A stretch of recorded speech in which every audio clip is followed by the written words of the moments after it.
This is the day the Lord has made. Let us rejoice and be glad in it. Good morning and welcome to First Lutheran Church, the heart of Christ in the heart of the city on this beautiful Sunday, the beginning of February. As we round out the season of Epiphany, we find ourselves bridged in the month of February with Black History Month, as we give thanks for African American culture and how it has shaped and informed what it means to be a citizen of the United States today and indeed around the world. We give thanks for that. I'll be sharing a little bit during the sermon about that, so I'm going to move on. Except to say this beautiful cloth, we acquired it a couple years ago from a shop and Janetta. Where's Janetta? Is Janetta in the building? She in the house? Janetta. It's on El Cajon Boulevard. It's a shop no bigger than this front of the altar area about. It's like a closet. What's that beautiful lady's name? Lily. Lily is from Kenya. And if you want some magnificent cloth and wonderful conversation, you can drop in and visit with Lily. She does amazing stuff. It turns out when we were buying this in the midst of the conversation, her father is an Episcopal priest in Kenya.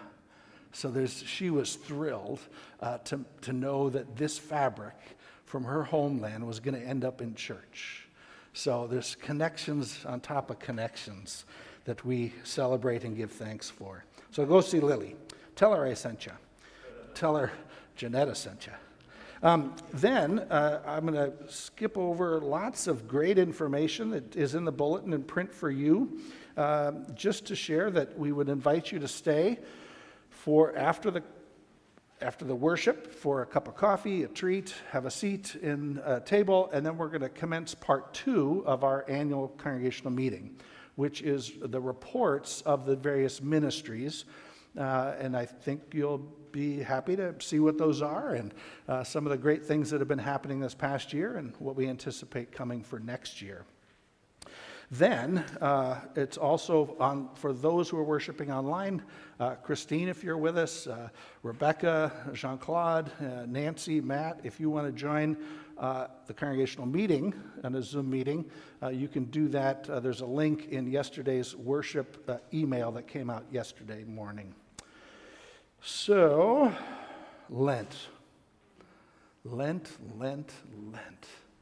Our favorite season, especially if you're a melancholy person like myself, introspective and introverted. Lent is just the season of great joy as we wallow in our sin and thoughts. So you don't have to be like that to appreciate what Lent is about, but it begins on Ash Wednesday. This year, Ash Wednesday coincides with Valentine's Day. So if you'd like to come and get your forehead imprinted with ashes to remember that it is from dust you come and to dust you shall return, you can come at 7 in the morning. I'll be in the chapel. You can come at noon here in the sanctuary or at 5:30 here in the sanctuary to have imposition of ashes. The service will be briefer than it has been in the past because the important thing is just to remember who you are and how we belong in God's world. It also then enters us into the season that leads to time of devotion and taking ourselves out of the world, which is important. It's the season to separate ourselves from our daily routines, to shake that up just a little bit, to put our attention back onto God rather than ourselves or on our culture. And one way we do that is by attending midweek Lenten services. The activities they're coming out, they're in the bulletin there, they're in the e-news. There's also a chance to register for classes on Wednesdays. There's a soup supper. And then that's followed by Holden Evening Prayer, a lovely worship here. And then there's 2 classes. Pastor Bill will be teaching a class, and I'll be teaching a class. They're both going to be rich. You'll all be done by 8 o'clock. So if you record your favorite show at 7, you can still get home and watch it before you need to go to bed. But I hope you can change your schedule just a little bit to accommodate those 5 times in Lent, plus Ash Wednesday. I think that's enough. There's a sign-up sheet for the 2 classes. Those are, thank you. There's an insert that is on the little table in the back, the bulletin table. And then you should have, I hope you got an insert for a hymn, Praise the One Who Breaks the Darkness. If you did not get this insert, you will want to just hum along because it got misprinted. It's a function of it was misprinted in the bulletin in the back. The last hymn that we will sing today. That's what the insert is for.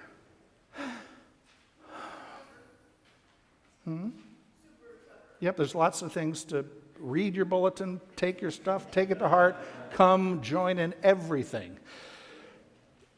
Before we move on, I want to give thanks. In the last couple weeks, there's been just a flurry of activity, not the least of which is just ministry that we strive to press on with. But most of you know that we suffered a flood on that rainy Monday morning a couple weeks ago. There was a desperate, frantic effort to pull the carpet out. There's plans to replace that flooring underway, and a little group that's going to be making recommendations to the council. So you can kind of hang on to your hats about that. It's only been 2 weeks. That was followed by a tenting for termites. So the church was also physically shut down Tuesday, Wednesday, and Thursday. So that interrupted activity. And it rained on Thursday, and there was a great heightened concern about flooding.